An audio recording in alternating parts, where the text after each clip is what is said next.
Carla nunca imaginou que o homem que alugou o apartamento de baixo em sua casa seria Ricardo, o mesmo homem que a deixou no altar 20 anos atrás, no dia que deveria ter sido mais feliz de sua vida. Quando abriu a porta e viu aquele rosto que havia tentado esquecer por 2 décadas, o mundo dela parou completamente. Ele estava mais maduro, com cabelos grisalhos e rugas ao redor dos olhos, mas era inconfundivelmente o homem que havia prometido amá-la para sempre e depois desapareceu sem explicações na manhã do casamento. A descoberta aconteceu numa tarde ensolarada de terça-feira em Campo Grande, quando Carla decidiu finalmente alugar o apartamento térreo de sua casa para complementar a aposentadoria modesta que recebia desde a morte do marido. Por telefone, havia conversado com um tal R. Silva que parecia educado e responsável, oferecendo pagar 3 meses adiantado e não fazendo perguntas sobre vizinhança ou regras da casa. A proposta era boa demais para recusar, especialmente considerando as dificuldades financeiras que enfrentava. Quando a campainha tocou pontualmente às 14 horas, Carla alisou os cabelos e verificou sua aparência no espelho do hall, uma rotina automática que havia desenvolvido desde que se tornara viúva há 3 anos. Aos 42 anos, ela havia aprendido a viver sozinha com dignidade, criando Isabela e mantendo a casa impecável como uma forma de honrar a memória de Antônio, o marido que havia amado incondicionalmente por 15 anos. Mas nada poderia tê-la preparado para abrir aquela porta e se deparar com o fantasma de seu passado mais doloroso de pé em sua varanda.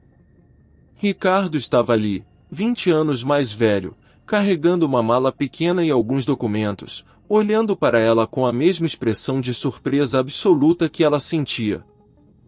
Por um momento infinito, nenhum dos dois conseguiu falar, como se o tempo tivesse voltado atrás e eles fossem novamente os jovens de 20 e poucos anos que haviam planejado uma vida inteira juntos. Carla, disse Ricardo finalmente, sua voz mais grave que na juventude, mas com a mesma entonação que ela havia escutado em milhares de sonhos e pesadelos ao longo dos anos. Eu não sabia que era você. O anúncio dizia C. Santos. Carla sentiu suas pernas fraquejarem, mas conseguiu manter a compostura exterior que havia aperfeiçoado durante anos de viuvez. Ricardo, respondeu ela, sua própria voz saindo como um sussurro carregado de 20 anos de perguntas não respondidas. O que você está fazendo aqui? A pergunta pairou no ar como uma acusação silenciosa. Aquele homem havia destruído sua fé no amor romântico, obrigando-a a reconstruir sua vida sobre os escombros de sonhos despedaçados. Ela havia conseguido amar novamente, sim, mas de forma diferente. Com Antônio, o amor havia sido seguro, confiável, construído sobre bases sólidas ao invés da paixão selvagem que havia sentido por Ricardo. E agora ele estava ali, na porta de sua casa, 20 anos depois, como se o universo estivesse pregando uma peça cruel em sua tranquilidade conquistada a duras penas. Ricardo passou a mão pelos cabelos, um gesto que Carla reconheceu imediatamente e que fez seu coração acelerar contra sua vontade. Eu preciso de um lugar para ficar, disse ele, evitando o olhar direto dela. Estou voltando para Campo Grande depois de muito tempo longe. Vi o anúncio online e o endereço me pareceu familiar, mas não imaginei que... Sua voz sumiu, deixando a frase incompleta, carregada de implicações que nenhum dos dois estava preparado para enfrentar naquele momento. Se essa história está te tocando, deixe um like e vamos descobrir juntos o que aconteceu há 20 anos. Carla havia sido uma jovem de 22 anos completamente apaixonada quando conheceu Ricardo durante uma festa de formatura em Campo Grande. Ele tinha 24 anos, acabara de se formar em engenharia, e possuía uma combinação irresistível de ambição e romantismo que a fez acreditar que havia encontrado seu alma gêmea. O namoro durou 2 anos intensos, repletos de planos grandiosos para o futuro, casa própria, filhos, viagens pelo mundo que ele faria como engenheiro em grandes projetos. Ricardo era diferente de todos os rapazes que ela havia conhecido. Vinha de uma família simples, mas sonhava grande, falava sobre oportunidades em outros estados, contratos internacionais, a vida próspera que construiriam juntos. Carla, que trabalhava como secretária em um pequeno escritório de contabilidade, se deixou envolver completamente por essa visão de futuro. Ela economizava cada centavo do salário para o casamento, passava fins de semana inteiros planejando cada detalhe da cerimônia, desde o vestido até as flores do buquê. O noivado foi anunciado numa festa memorável na casa dos pais de Carla. Ricardo havia pedido sua mão de forma tradicional, conversando primeiro com o pai dela, presenteando-a com um anel simples mas significativo que ele havia parcelado em 12 vezes. A data foi marcada para 6 meses depois, tempo suficiente para organizarem tudo com o orçamento apertado que tinham, mas não tanto que perdessem o entusiasmo. Durante os meses de preparação, Carla notou que Ricardo ficava cada vez mais ansioso e distante. Ele falava obsessivamente sobre uma proposta de trabalho em São Paulo, uma oportunidade que poderia mudar suas vidas para sempre.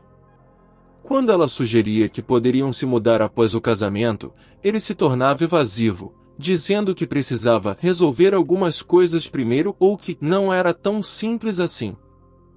Na véspera do casamento, Ricardo chegou tarde ao ensaio na igreja, nervoso e distraído. Murmurou desculpas sobre problemas no trabalho e ficou durante toda a cerimônia de teste olhando para o telefone, como se esperasse uma ligação importante. Carla tentou conversar com ele após o ensaio, mas ele alegou estar cansado e que conversariam depois da lua de mel. A manhã do casamento foi um pesadelo que Carla jamais esqueceu. Ela acordou cedo, radiante de felicidade, e passou horas se arrumando com a ajuda das amigas e da mãe. O vestido ficou perfeito, o cabelo estava exatamente como havia sonhado, e ela se sentia a mulher mais feliz do mundo. A igreja estava lotada, decorada com as flores que haviam escolhido juntos, e todos os convidados aguardavam um momento mágico. Mas Ricardo nunca apareceu. Primeiro, pensaram que ele estava apenas atrasado, talvez nervosismo de noivo. Depois de meia hora, o pai dele foi até sua casa e voltou com a notícia devastadora. Ricardo havia partido durante a madrugada, deixando apenas um bilhete dizendo que não podia prosseguir com o casamento e que havia aceitado uma oportunidade que não podia recusar. O constrangimento público foi imenso, mas a dor emocional foi muito pior. Carla ficou 3 meses sem conseguir sair de casa, perdeu o emprego, desenvolveu uma depressão profunda que exigiu tratamento médico. Sentia-se humilhada não apenas pelo abandono, mas pela forma covarde como ele havia feito, sem uma conversa, sem uma explicação, sem sequer dar-lhe a chance de entender ou tentar resolver os problemas que ele obviamente enfrentava. Aos poucos, com apoio da família e muita terapia, Carla reconstruiu sua vida. Voltou a trabalhar, fez novos amigos, aprendeu a confiar novamente nas pessoas. 5 anos depois, conheceu Antônio, um homem 10 anos mais velho, viúvo, que a cortejou com paciência e gentileza. O amor que sentiram foi diferente, mais maduro, menos intenso, mas profundamente seguro. Eles se casaram, tiveram Isabela, e construíram 15 anos de felicidade tranquila até que um infarto súbito levou Antônio a 3 anos. Agora viúva, Carla havia finalmente feito as pazes com seu passado, honrando a memória do marido que a havia amado fielmente enquanto criava a filha para ser uma mulher forte e independente. A última coisa que esperava era que o fantasma de sua maior desilusão romântica aparecesse literalmente na porta de sua casa. Os dias que se seguiram ao reencontro foram carregados de uma tensão silenciosa que parecia eletrificar o ar da casa sempre que Carla e Ricardo se encontravam casualmente no jardim ou na garagem. Ele havia decidido aceitar o aluguel mesmo após a descoberta mútua, alegando que precisava urgentemente de um lugar para ficar e que eram adultos o suficiente para lidar com a situação de forma civilizada. Carla, por sua vez, estava desesperadamente precisando da renda extra e se recusava a deixar que o passado interferisse em suas necessidades práticas presentes. Ricardo se mostrou um inquilino discreto e respeitoso, cumprimentando-a educadamente quando se encontravam, pagando o aluguel pontualmente, mantendo o apartamento impecável. Mas havia uma atmosfera carregada de coisas não ditas que pesava sobre ambos como uma tempestade que se aproxima lentamente. Carla se pegava prestando atenção aos sons vindos do apartamento de baixo, seus passos, sua música baixinha, o barulho da televisão, e odiava a si mesma por essa curiosidade involuntária. Isabela, com a perspicácia típica dos 16 anos, percebeu imediatamente que algo extraordinário estava acontecendo. Sua mãe, sempre tão controlada e previsível, havia se tornado nervosa e distraída desde a chegada do novo inquilino. "Mãe, você conhece ele de algum lugar?", perguntou a adolescente numa manhã, enquanto tomavam café da manhã. "Você fica estranha quando ele está por perto." Carla tentou desviar o assunto, mas Isabela era filha de Antônio e havia herdado sua persistência gentil mais implacável. A menina começou a observar discretamente as interações entre sua mãe e Ricardo, notando como os olhares deles se encontravam por milésimos de segundo antes de se desviarem rapidamente, como se ambos estivessem fugindo de algo que não queriam ver. A situação chegou ao ponto crítico numa tarde de sábado, quando uma tempestade de verão causou problemas na rede elétrica e deixou toda a rua sem energia por algumas horas. Carla estava preparando o jantar quando tudo escureceu, e instintivamente foi verificar se Ricardo estava bem no apartamento de baixo. Encontrou na varanda, observando a chuva com uma expressão melancólica que ela reconheceu imediatamente. Era a mesma expressão que ele tinha quando estava processando decisões difíceis. "A energia deve voltar em algumas horas", disse Carla, tentando manter um tom casual enquanto se aproximava. Sem a iluminação artificial, a intimidade forçada da situação criou uma atmosfera diferente, mais carregada de memórias e possibilidades. "Carla", disse Ricardo subitamente, se virando para encará-la com uma intensidade que ela não via há 20 anos. "Eu preciso te explicar o que aconteceu naquele dia. Sei que não posso desfazer o que fiz, mas você merece saber a verdade." O coração de Carla disparou. Durante 2 décadas, ela havia fantasiado com esse momento, Ricardo aparecendo para explicar, para se desculpar, para dar algum sentido à humilhação e dor que ela havia experimentado. Mas agora que o momento estava realmente acontecendo, ela se sentiu completamente despreparada para enfrentar verdades que poderia ter sido melhor deixar enterradas.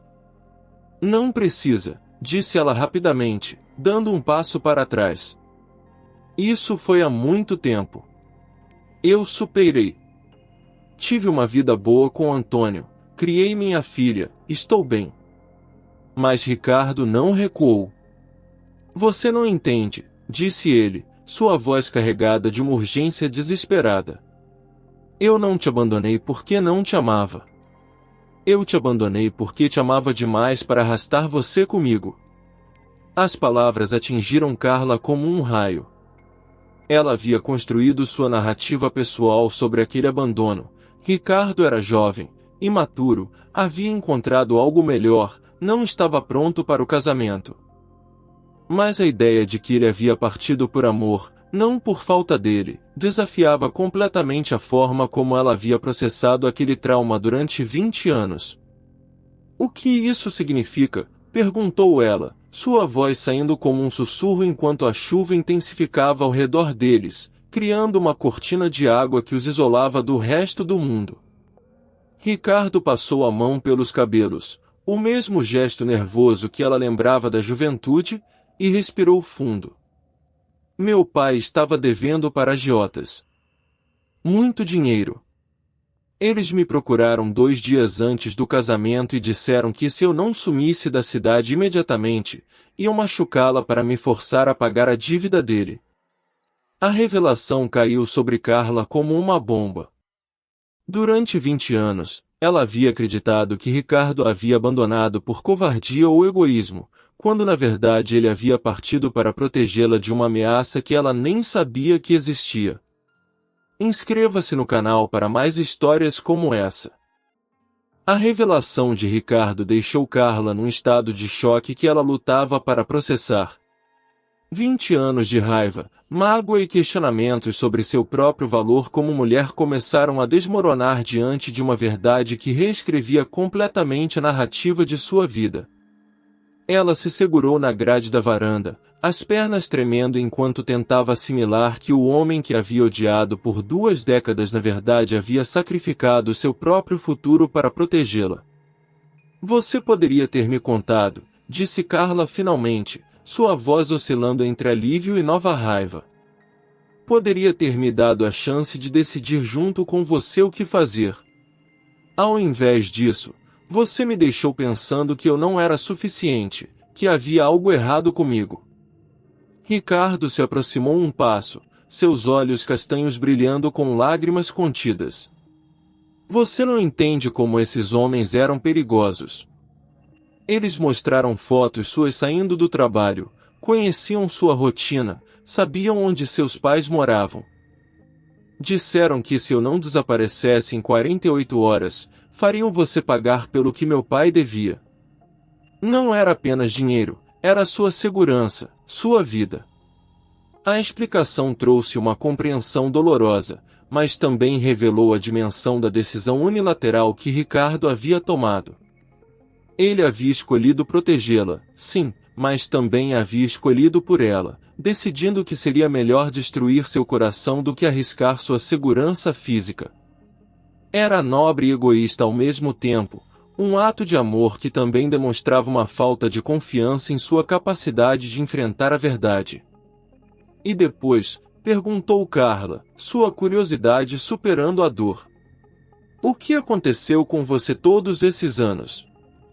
Ricardo desviou o olhar, claramente desconfortável com a pergunta. Fui para São Paulo, trabalhei em construção civil, mandava dinheiro quando podia para ajudar a quitar a dívida do meu pai. Levou 7 anos para terminar de pagar. Quando finalmente estava livre, você já tinha se casado com Antônio. Vi o anúncio do casamento no jornal local que minha mãe me mandava. A menção de Antônio trouxe uma nova camada de complexidade à situação. Carla havia amado sinceramente seu falecido marido, construído uma família feliz com ele, e não se arrependia de nenhuma escolha que havia feito. Mas saber que Ricardo havia acompanhado sua vida à distância, que havia respeitado seu novo relacionamento mesmo quando estava livre para voltar, adicionava uma dimensão de sacrifício contínuo à história que ela não estava preparada para processar. Por que você voltou agora? Perguntou ela, a pergunta carregada de medo sobre as implicações da resposta. Por que Campo Grande? Por que minha casa, especificamente? Ricardo hesitou, e nessa hesitação Carla percebeu que havia mais camadas nessa história. Minha mãe morreu no mês passado, disse ele finalmente. Câncer. Durante os últimos dias dela, me fez prometer que voltaria para casa e tentaria fazer as pazes com meu passado. Ela sempre se sentiu culpada pelo que meu pai havia feito, pelas consequências que isso teve na minha vida. A morte recente explicava a vulnerabilidade que Carla havia percebido nele, mas não respondia completamente à pergunta sobre sua escolha específica de casa. Você sabia que eu morava aqui, disse ela, não como pergunta, mas como afirmação. Ricardo assentiu lentamente. Eu sabia. Procurei seu endereço quando voltei para a cidade. Não planejava fazer contato, apenas queria saber como você estava. Quando vi o anúncio de aluguel no endereço que eu já conhecia, pareceu uma oportunidade de estar perto de você sem invadir sua vida. Eu não esperava que você mesma fosse abrir a porta. A confissão revelou que o reencontro não havia sido completamente acidental, o que complicou ainda mais os sentimentos de Carla. Ricardo havia deliberadamente escolhido se aproximar dela, mesmo que indiretamente, o que significava que seus sentimentos por ela haviam persistido ao longo de todos esses anos. Isso era simultaneamente reconfortante e aterrorizante para uma mulher que havia aprendido a valorizar estabilidade emocional acima de paixão romântica.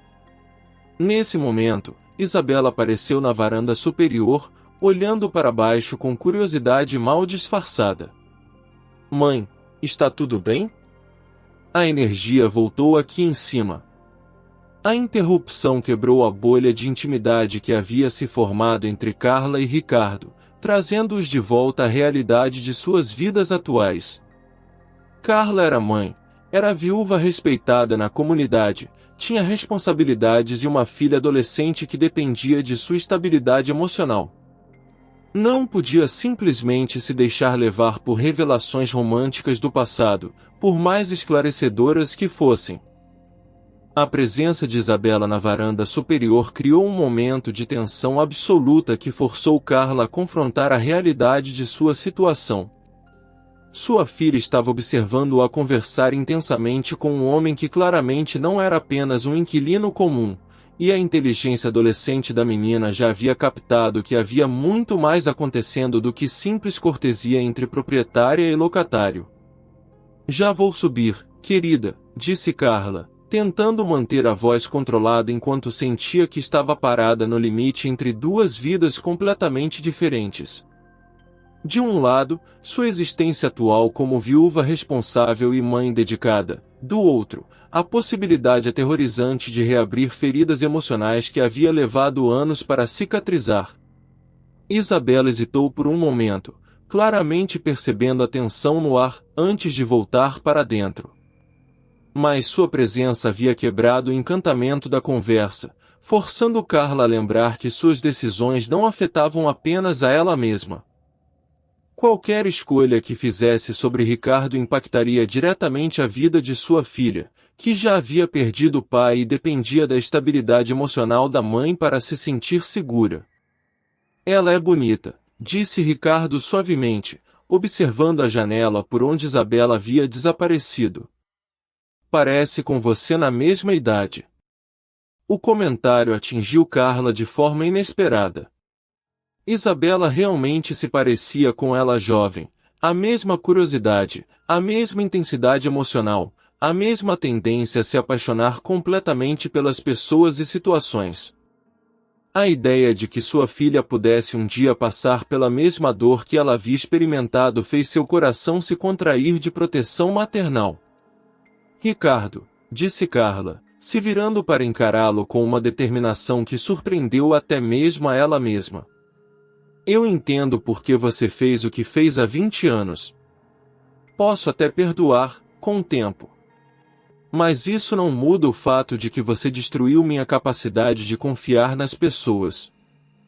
Levei anos para conseguir amar Antônio, e mesmo assim nunca foi da mesma forma. Sempre houve uma parte de mim que ficava preparada para ser abandonada novamente. Ricardo recuou como se tivesse sido esbofeteado. Carla, eu nunca quis. Eu sei que você não quis, interrompeu ela, lágrimas começando a correr por seu rosto. Mas o resultado foi o mesmo. E agora você está aqui, 20 anos depois, esperando o quê? Que eu simplesmente aceite suas explicações e finja que podemos voltar ao que éramos. Que eu arrisque minha paz, a estabilidade da minha filha, por um homem que já provou uma vez que pode desaparecer quando as coisas ficam difíceis. As palavras saíram carregadas de uma dor que havia permanecido enterrada por décadas, mas também de uma clareza que Carla não sabia que possuía. Ela havia se tornado uma mulher diferente durante esses 20 anos, mais forte, mais sábia, mais protetiva de si mesma e das pessoas que amava. O amor que havia sentido por Ricardo na juventude era real, mas ela não era mais aquela jovem de 22 anos disposta a apostar tudo em promessas românticas. Eu não estou pedindo para voltarmos ao passado, disse Ricardo, sua voz quebrando ligeiramente. Sei que sou um estranho para você agora. Sei que não tenho direito de esperar nada. Só queria que você soubesse a verdade, e talvez pudéssemos tentar nos conhecer novamente. Como pessoas diferentes do que éramos antes. A proposta pendia no ar como uma ponte sobre um abismo. Carla podia sentir a sinceridade em suas palavras, mas também o risco imenso de permitir que ele se aproximasse novamente. Havia Isabela para considerar, havia a memória de Antônio para honrar, havia sua própria sanidade mental para proteger. Mas havia também uma parte dela, pequena, mas persistente, que sempre havia se perguntado e se. O som da chuva diminuindo gradualmente criou uma trilha sonora para o momento mais importante de suas vidas adultas. Carla sabia que a decisão que tomasse nos próximos segundos definiria não apenas seu futuro, mas também o tipo de exemplo que daria para Isabela sobre coragem, perdão e a complexidade do amor adulto. Ela olhou para Ricardo, realmente olhou, pela primeira vez desde que ele havia aparecido em sua porta. Viu o homem que ele havia se tornado, não apenas o fantasma do jovem que a havia abandonado. Viu alguém que também havia sofrido, que havia carregado o peso de decisões difíceis, que havia perdido tanto quanto ela naquela separação forçada. Se você ficar, disse Carla finalmente, sua voz firme mas carregada de emoção, tem que ser com total honestidade. Nada de segredos para me proteger. Nada de decisões unilaterais. E tem que respeitar que eu sou mãe agora. Isabela vem sempre em primeiro lugar. A aceitação condicional de Carla criou uma nova dinâmica entre eles que era simultaneamente esperançosa e aterrorizante. Ricardo assentiu com a cabeça, claramente comovido por receber uma segunda chance que não esperava, mas também consciente do peso das condições que ela havia estabelecido. Nos dias que se seguiram, ambos começaram a navegar cuidadosamente pelos primeiros passos de uma reconexão que precisava ser construída sobre bases completamente diferentes das que haviam conhecido na juventude. A primeira mudança significativa foi a decisão de Ricardo de contar tudo para Isabela. Carla havia insistido que sua filha merecia saber exatamente quem ele era e qual era sua história com a família, ao invés de manter segredos que inevitavelmente criariam desconfiança. A conversa aconteceu numa manhã de domingo, com os três sentados na cozinha de Carla, numa atmosfera tensa mas determinadamente honesta. Isabela ouviu a história inteira com a seriedade de alguém muito mais velha que seus 16 anos. Fez perguntas diretas sobre as decisões de Ricardo, questionou por que ele havia escolhido partir ao invés de enfrentar os problemas junto com Carla, e demonstrou uma perspicácia emocional que impressionou ambos os adultos. No final, sua conclusão foi pragmática e surpreendentemente madura. Entendo por que você fez o que fez, mas agora você tem que provar que não vai magoar minha mãe de novo. A presença de Isabela como uma espécie de guardiã emocional de Carla mudou completamente a dinâmica do relacionamento que estava se desenvolvendo. Ricardo não podia simplesmente cortejar Carla como havia feito na juventude. Ele precisava conquistar também a confiança de uma adolescente inteligente e protetora que havia visto sua mãe sofrer com a viuvez e não estava disposta a permitir que ela fosse machucada novamente. Os primeiros encontros reais entre Carla e Ricardo foram cuidadosamente estruturados e sempre incluíam Isabela de alguma forma. Jantares em família onde ele cozinhava pratos que havia aprendido durante seus anos em São Paulo, passeios ao shopping onde Isabela podia observar como ele interagia com sua mãe, conversas na varanda onde os três discutiam desde filmes até planos para o futuro. Era um cortejo completamente diferente, maduro, responsável, mas também mais complexo emocionalmente. Carla descobriu que Ricardo havia se tornado um homem fundamentalmente diferente do jovem que ela havia conhecido. Os anos de luta em São Paulo, a responsabilidade de cuidar das dívidas do pai, a dor de viver longe de tudo que amava, tudo isso havia forjado nele uma profundidade emocional e uma capacidade de sacrifício que ele não possuía aos 24 anos. Mas também havia uma tristeza permanente em seus olhos, como se ele carregasse o peso de todas as oportunidades perdidas e caminhos não tomados. A comunidade de Campo Grande, pequena e observadora como todas as cidades do interior, rapidamente percebeu que algo especial estava acontecendo na casa de Carla.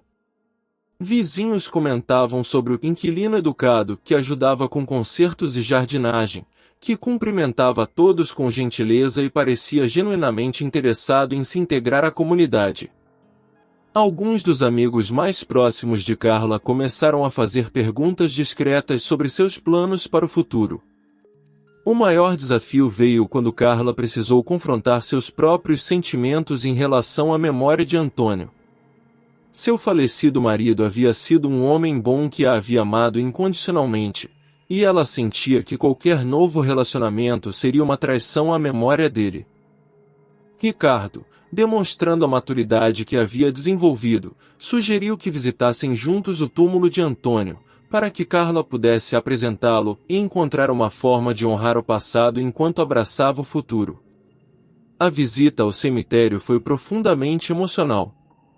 Carla chorou pela primeira vez desde o funeral, liberando não apenas a dor pela perda de Antônio, mas também a culpa que sentia por estar disposta a amar novamente.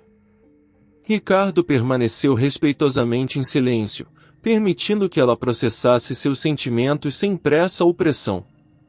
Quando finalmente voltaram para casa, algo fundamental havia mudado na postura de Carla. Ela parecia mais leve, mais livre para explorar as possibilidades que se abriam diante dela.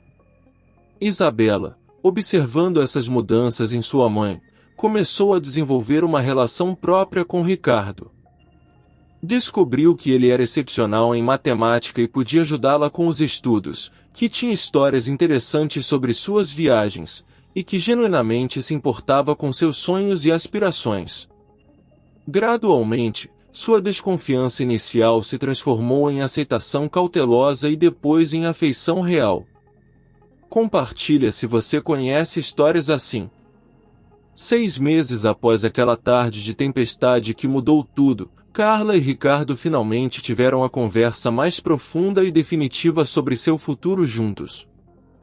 A revelação final veio quando Ricardo confessou que havia guardado durante todos esses anos a aliança de noivado que ele havia comprado para ela 20 anos atrás, não por nostalgia romântica, mas como um lembrete constante do preço de suas decisões e da vida que havia escolhido sacrificar para protegê-la.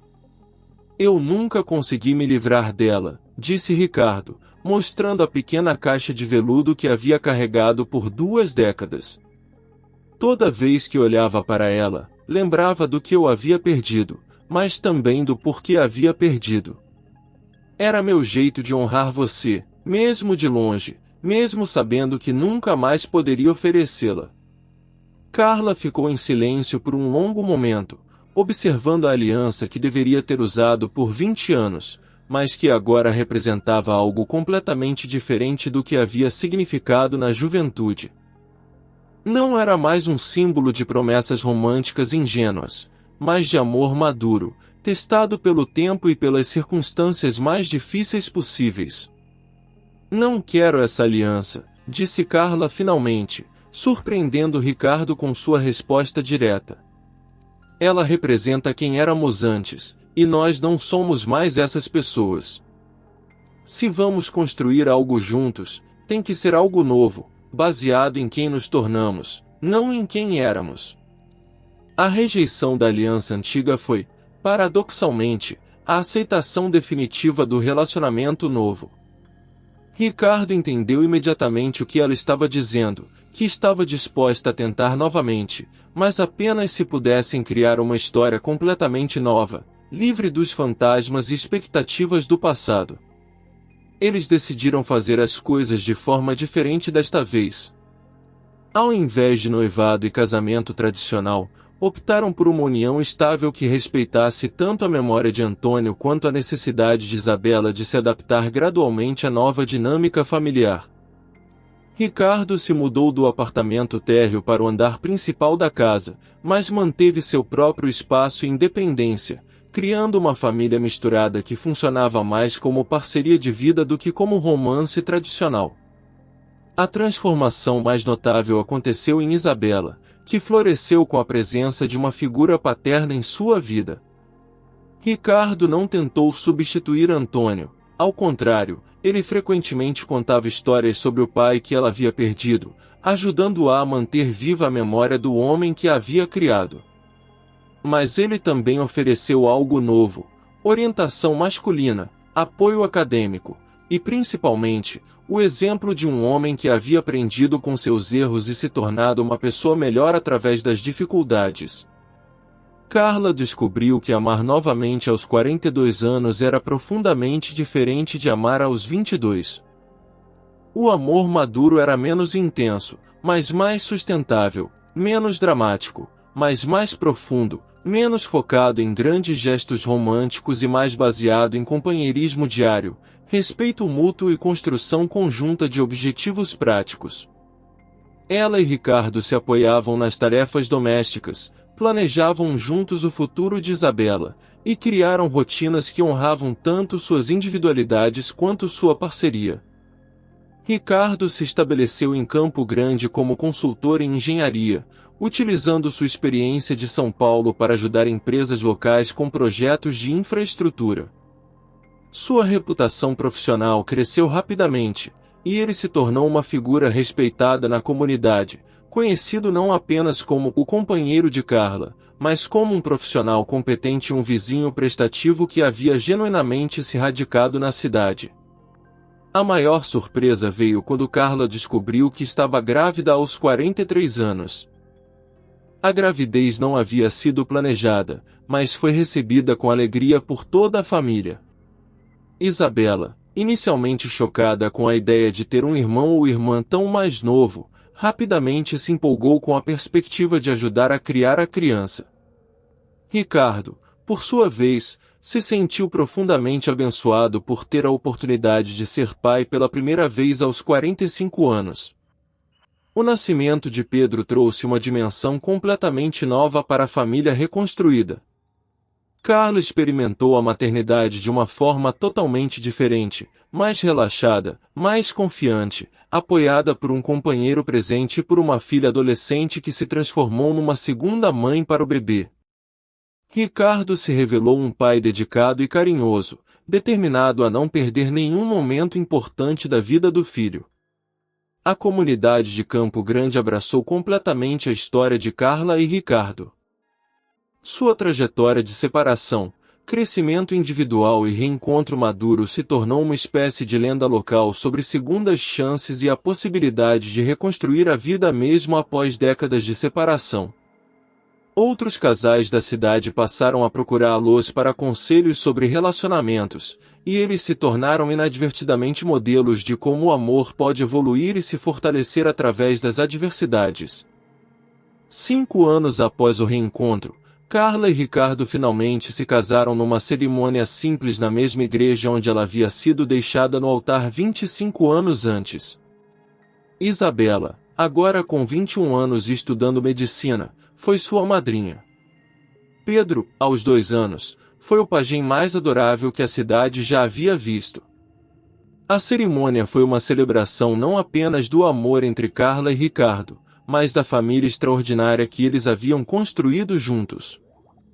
O casamento representou o fechamento definitivo do ciclo de dor e o início de uma nova fase baseada em perdão, crescimento e amor maduro. Carla não esqueceu as lições que havia aprendido durante seus anos como viúva, manteve sua independência financeira, suas amizades próprias, e sua determinação de ser um exemplo de força para Isabela. Ricardo, por sua vez, provou através de ações consistentes que havia se tornado o homem que sempre teve potencial para ser. A história de Carla e Ricardo se espalhou muito além das fronteiras de Campo Grande, inspirando pessoas em todo o país através de entrevistas, artigos e até mesmo um documentário sobre segundas chances no amor.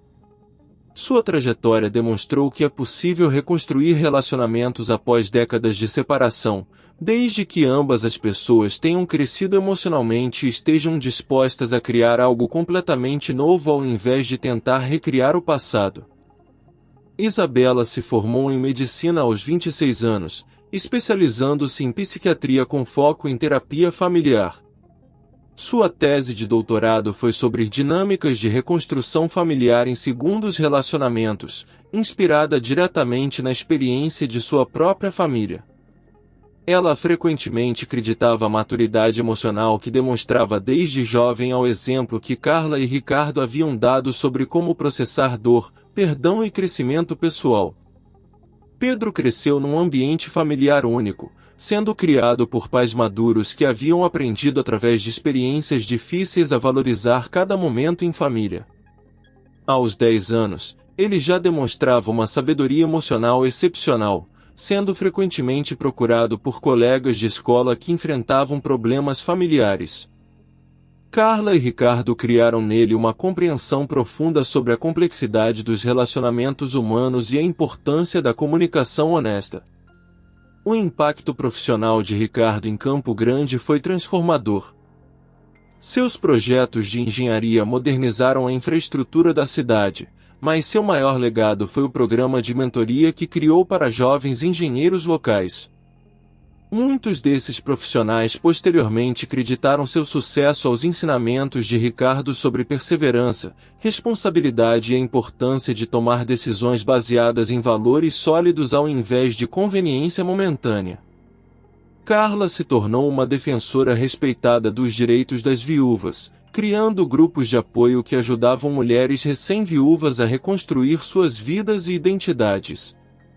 Sua própria experiência de amar novamente após a perda de Antônio inspirou centenas de mulheres a não desistir da possibilidade de felicidade romântica, mesmo em idades mais avançadas.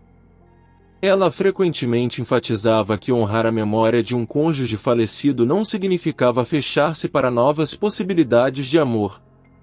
A casa onde tudo começou se transformou num ponto de referência na comunidade. O apartamento térreo, onde Ricardo havia morado como inquilino, foi convertido num escritório onde ele atendia clientes locais gratuitamente uma vez por semana, oferecendo consultoria e engenharia para famílias de baixa renda que precisavam fazer reformas ou construções seguras. Era sua forma de retribuir à comunidade que o havia acolhido de volta. A relação entre Carla e Ricardo influenciou profundamente outros casais da cidade que enfrentavam crises matrimoniais.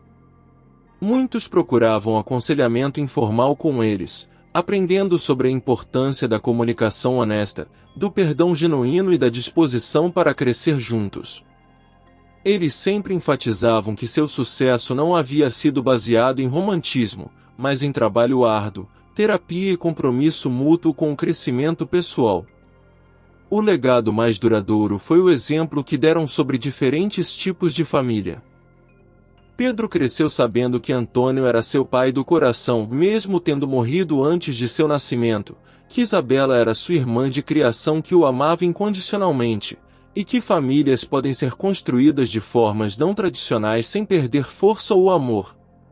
Essa compreensão o tornou uma criança excepcionalmente empática e inclusiva. Carla e Ricardo estabeleceram uma tradição anual de renovação de votos, não por insegurança no relacionamento, mas como forma de celebrar o crescimento contínuo que experimentavam juntos. Cada cerimônia incluía reflexões sobre os desafios superados no ano anterior e compromissos específicos para o futuro, criando um modelo de relacionamento baseado em evolução constante ao invés de estagnação confortável. A comunidade médica local se beneficiou enormemente da presença de Isabela, que retornou para Campo Grande após a residência e estabeleceu uma clínica de saúde mental focada em terapia familiar. Seu trabalho ajudou dezenas de famílias a superar traumas, processar perdas e reconstruir relacionamentos danificados. Ela frequentemente usava a história de seus próprios pais como exemplo de que mesmo as feridas mais profundas podem ser curadas com tempo, esforço e disposição para perdoar. 15 anos depois daquele reencontro transformador na porta de casa, Carla observava pela janela de sua cozinha Pedro brincando no jardim com seus primos, enquanto Ricardo ajudava Isabela a organizar os preparativos para sua formatura em psiquiatria. A cena diante dela era a materialização de um sonho que nem sabia que tinha, uma família reconstruída sobre bases sólidas de amor maduro, perdão genuíno e crescimento mútuo que havia resistido ao teste do tempo. A história de Carla e Ricardo se tornou lenda em Campo Grande, mas seu significado transcendia o romantismo da narrativa. Eles haviam provado que é possível ressignificar completamente as experiências mais dolorosas da vida, transformando abandono em proteção, mágoa em compreensão, e separação forçada em união escolhida conscientemente. Mais importante ainda, demonstraram que o amor maduro é fundamentalmente diferente do amor juvenil, menos dramático, mas infinitamente mais sustentável. Pedro, agora com 15 anos, havia se tornado um jovem excepcional que combinava a sensibilidade emocional da mãe com a determinação prática do pai. Sua compreensão sobre família expandida e relacionamentos complexos fez dele um mediador natural entre colegas, sempre capaz de ver múltiplas perspectivas em qualquer conflito. Professores frequentemente comentavam sobre sua maturidade emocional, que claramente derivava de ter crescido em um ambiente onde diferenças eram discutidas abertamente e resolvidas com respeito mútuo. Isabela estabeleceu não apenas uma carreira brilhante, mas também um centro de pesquisa sobre resiliência familiar que atraía estudiosos de todo o Brasil. Sua especialização em famílias reconstruídas havia nascido da observação direta de como seus próprios pais navegaram as complexidades de unir vidas anteriormente separadas. Ela frequentemente citava sua família como exemplo de que estruturas familiares não tradicionais podem ser profundamente funcionais quando baseadas em honestidade e compromisso mútuo. Ricardo se aposentou aos 60 anos, mas continuou ativo como consultor voluntário para projetos de infraestrutura em comunidades carentes. Seu legado profissional em Campo Grande incluía não apenas as construções que havia supervisionado, mas principalmente os jovens engenheiros que havia mentoreado e que agora lideravam projetos por todo o estado. Ele sempre enfatizava que competência técnica sem integridade pessoal era inútil, lições aprendidas através de suas próprias experiências de juventude. A casa onde tudo havia recomeçado se tornou um ponto de peregrinação informal para casais que enfrentavam crises matrimoniais ou pessoas lidando com perdas significativas. Carla e Ricardo desenvolveram uma sabedoria prática sobre relacionamentos que atraía pessoas de várias idades buscando orientação. Eles nunca se posicionaram como conselheiros profissionais, mas sua disposição para compartilhar experiências genuínas ajudou centenas de pessoas a navegar suas próprias tempestades emocionais. O maior legado da história foi a redefinição do conceito de final feliz para incluir crescimento pessoal, perdão ativo e a coragem de recomeçar mesmo após décadas de separação. Carla e Ricardo provaram que algumas histórias de amor são tão poderosas que sobrevivem a qualquer circunstância, mas apenas quando as pessoas envolvidas estão dispostas a evoluir fundamentalmente como seres humanos. Carla, aos 57 anos, se tornou uma palestrante requisitada sobre viuvez, reconstrução familiar e amor em diferentes fases da vida. Sua mensagem central era que honrar o passado não significa ficar prisioneiro dele, e que a lealdade aos mortos não deve impedir os vivos de buscar felicidade. Milhares de mulheres encontraram coragem para recomeçar suas vidas românticas através de seu exemplo de que é possível amar profundamente mais de uma vez na vida. Ricardo escreveu um livro sobre segundas chances que se tornou best-seller nacional, mas sempre insistia que o verdadeiro autor da história era o tempo que havia permitido que ambos crescessem, curassem feridas, aprendessem com erros e se tornassem pessoas dignas do amor que compartilhavam. Sua mensagem para homens jovens era clara: decisões tomadas por medo ou pressão raramente são as corretas, e coragem verdadeira às vezes significa permanecer e enfrentar problemas juntos. A família que Carla e Ricardo construíram se tornou modelo de como diferentes tipos de amor podem coexistir harmoniosamente. O amor por Antônio permaneceu vivo através de histórias, fotografias e valores transmitidos para Pedro. O amor entre Carla e Ricardo floresceu numa forma completamente nova. O amor familiar incluiu Isabela como filha plena, criando laços que transcendiam biologia ou legalidade. Essa foi mais uma história que mostra que o verdadeiro amor não é apenas sobre paixão ou destino, mas sobre escolha diária, crescimento mútuo e a coragem de reconstruir pontes que pareciam definitivamente queimadas. Às vezes, as histórias mais bonitas são aquelas que levam décadas para serem completadas, porque só o tempo pode ensinar as pessoas como amar de verdade.